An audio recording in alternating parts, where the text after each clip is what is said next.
പാവറട്ടി തീർത്ഥ കേന്ദ്രത്തിലെ 149-ാം തിരുനാളിന് ബഹുനില പന്തലൊരുക്കിയ പാവറട്ടി മർച്ചന്റ് അസോസിയേഷൻ ഭാരവാഹികളെ തീർത്ഥകേന്ദ്രം വികാരി ആന്റണി ചെമ്പകശ്ശേരി അനുമോദിച്ചു. അത്ഭുതം പലതും വഴിമുറിഞ്ഞ് നിർത്തിപ്പോകുന്ന ഒരു സാഹചര്യത്തിൽ ഈ ഒരു കാര്യത്തിന് മുൻകൈ എടുക്കുന്ന എല്ലാവരെയും പ്രത്യേകം അഭിനന്ദിക്കുകയാണ്.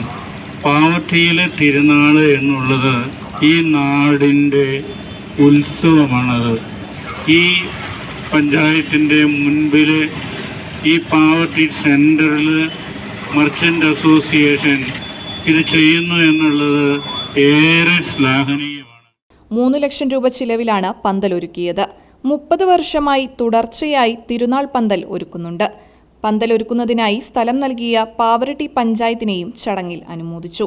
Pavaratti merchant association president AJ Varghese, merchant association ജില്ലാ secretary CL Raphael, managing trustee OJ Shajan, തിരുനാൾ പന്തൽ convener AC George, secretary EV Vinod, Lisa K Paul, Sijil Varghese എന്നിവർ സംസാരിച്ചു.